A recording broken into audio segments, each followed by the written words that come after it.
The truth hit me like a punch to the gut one evening at Giovanni's, one of those overpriced Italian places where the wine list has bottles that cost more than my first car. My wife sat across from me, her manicured fingers tapping away at her phone, more engaged with the screen than with me. She excused herself to take a call, leaving her phone face up on the table. That's when the message appeared. "Hey gorgeous, are you free tomorrow night?" For 5 years, I had convinced myself that I was imagining things. 5 years of ignoring the uneasy feeling in my gut, pushing aside the small inconsistencies, telling myself I was just being paranoid. But sometimes, all it takes is one tiny moment to shatter the illusion you've been desperately holding on to. We met back in 2019 at an industry mixer through mutual friends. She was in luxury real estate. I handled operations for a regional distribution company. The attraction was instant. She had this magnetic energy, confident, ambitious, able to command attention in any room. Within a year, we were living together. A year after that, we were married. Looking back, the red flags had started creeping in about a year into the marriage. At first, it was small things, offhand remarks about my career choices, little digs that grew more frequent. "You'd be making twice as much if you went into sales. Why not apply for a management job at Daniel's firm?" She'd mention a client's husband landing a high-paying executive role, and soon enough, the comparisons began. Her laptop would be left open to job listings for six-figure positions. Emails about executive opportunities would be forwarded my way, always with a subtle nudge. She wasn't saying it outright, but the message was clear. My $85,000 salary wasn't enough for her. Then came the late nights, the property showings that dragged on for hours, weekend meetings with clients, sudden out-of-town appointments that couldn't be rescheduled. I threw myself into my work, taking on extra shifts, staying busy, anything to avoid facing the growing distance between us. Then last month, something shifted. She stopped being careful. The hushed phone calls in the bathroom turned into long walks outside. Her passcode changed constantly. Credit card statements showed dinner charges at restaurants I'd never even set foot in. That's when I did something I never thought I'd do. I hired a private investigator. Not my proudest decision, but I needed answers. The report landed in my inbox 3 days later. Photos, text messages, even video footage. Everything was laid out, cold and undeniable. Her lover was the owner of a small chain of high-end boutiques. She met him while showing properties in the shopping district. He promised her exclusive retail opportunities, investment returns, prime storefront spaces, and she fell for it. Without telling me, she poured our savings, $200,000, into his failing business. I checked the records. His stores were drowning in debt. 3 had already shut down. Suppliers were chasing payments. He was circling the drain, and she had bet our future on him. The restaurant bathroom door swung open, and she walked back to our table, still on the phone. "No, honey, he has no idea." She let out a soft laugh, completely unaware that I could hear her every word. "Just a warehouse manager who thinks he's made it. You should hear him go on about his promotion." I sat there, silent, listening to the woman I had built a life with mock me to her lover. She was wearing the ring I had saved 3 months to buy, ridiculing the career that had paid for her lifestyle. Meanwhile, the waiter arrived with our entrees, seafood linguine for her, veal saltimbocca for me. I picked up my knife, slicing into the meat with slow, deliberate movements. Tomorrow, I'd be calling the divorce attorney whose business card had been sitting in my wallet for weeks. But tonight, I'd sit here, eat my meal, and watch her lie to my face. Some betrayals don't explode in dramatic confrontations. No screaming, no broken dishes, no scenes. Just a quiet moment of realization, like a door clicking shut, sealing away everything you once believed. The days after that dinner felt surreal, like I was watching someone else's life play out. I buried myself in collecting evidence, making sure every detail was airtight. The investigator's report was just the beginning. The bank statements told their own story, small withdrawals at first, $500 here, $1,000 there. Then bigger sums, always just under the threshold that would trigger a bank alert. She had been careful, timing the transfers between my pay deposits. Over 8 months, she had funneled nearly $123,000 into a separate account. Meanwhile, the boutique empire she had tied herself to was crumbling. A quick online search showed 3 of his locations were already boarded up, for lease signs plastered across their windows. Suppliers had filed liens. Employees complained about bounced checks. The flagship store? Half empty, clearance sales slapped across the display windows. Then, one Wednesday morning, I received an anonymous email. Attached were photos, her and him at a beachfront property in Newport. One of her recent listings. More pictures followed, fancy restaurants, hotel lobbies, private clubs. At the bottom of the email, a single line. Thought you should know what your wife has been up to. She's been showing him more than just properties. That was it. That was the final piece. The sudden weekend meetings. The constant talk of real estate investments. The late-night client calls. She hadn't just been having an affair. She had bet our entire future on a failing business, on a man whose empire was built on debt and desperation. My next steps were methodical. First, I contacted the lawyer, a trusted referral from my closest friend. Then, I brought in an accountant to track every cent she had siphoned away. I gathered documents, made copies, secured my personal accounts, moving in complete silence. She never noticed. Too wrapped up in her own lies, too confident in her deception.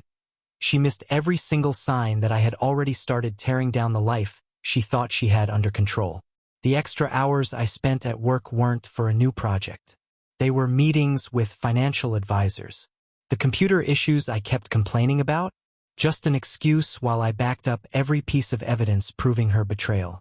3 weeks after that night at Giovanni's, I got the final confirmation. The boutique's bankruptcy filing hit public records. $5 million in debt, unpaid taxes, defaulted loans. Our savings had disappeared into that black hole, along with money from other investors who never saw it coming. That evening, she came home late again, spinning the usual excuses about a difficult client. I was waiting for her at the kitchen island, a neat stack of papers in front of me. Bank statements, property records, photos, the bankruptcy filing. When she walked in, I didn't yell. I didn't accuse. I just said, "We need to talk." Her face went pale the moment she saw the documents. No dramatic denials, no rehearsed lies, no crocodile tears. Just silence as she watched the house of cards she had built collapse in front of her. Then, with absolute nerve, she asked, "How long have you known?" "Long enough to protect myself," I told her. The divorce papers were already drawn up. Monday morning, my lawyer would serve them. I had signed the lease on a small apartment across town, already furnished with the basics. While she was at her usual lunch meeting with her now bankrupt lover, the movers would clear out the rest of my things. "You don't understand." His business plan was solid. The market just turned. I didn't even look up. "I don't give a shit. You'll understand soon enough." She tried to say something else, but I raised a hand to cut her off. "Save it for your lawyer." That night, I slept in the guest room for the last time. Through the thin walls, I heard her on the phone, voice rising and falling, scrambling to salvage something from the wreckage she had created. But some things can't be fixed. Not with words, not with promises, not with explanations. The next month passed in a blur of paperwork and legal proceedings. My lawyer handled everything efficiently. The evidence spoke for itself: bank transfers, investment documents, time-stamped photos. She didn't even bother contesting anything. At first, my new apartment felt empty. But that emptiness was better than waking up every day surrounded by lies. I bought a used coffee table, found a couch on sale, picked up some basic kitchenware. Every decision, big or small, was mine. No one questioning me, no one suggesting more expensive alternatives. Work became my focus. I threw myself into a major logistics overhaul project, restructuring our warehouse operations. My boss noticed. "You've been different lately," he said one Friday. "More focused, sharper." The next week, I was put in charge of 3 additional distribution centers. The divorce proceedings uncovered even more than I expected. Her lover's boutiques had burned through millions. Our savings were just a drop in the ocean of debt. More victims surfaced. Friends, colleagues, clients, people who had trusted her real estate advice and ended up sinking their money into his doomed venture. Date 1. A month later, I received an email from the bankruptcy trustee. The situation was even worse than anyone realized. His debt had ballooned to $11 million. Unpaid vendor bills, lease violations, tax liens. The prestigious shopping district locations? A facade, built on borrowed money and false promises. Then mutual friends started reaching out. She's really struggling, they said. The business failure wasn't her fault. She was deceived too. But the bank statements told a different story. She had known about the debts, the bounce checks, the supplier lawsuits. She still chose to risk our savings. Last week, I got my promotion, regional operations director. The same position she used to say I should aim for. My salary jumped to $105,000, plus performance bonuses. I celebrated by buying myself a new mattress. Small victories. Meanwhile, her real estate license was under review. Too many angry investors. Too many questions about her role in promoting fraudulent deals. Her brokerage cut ties.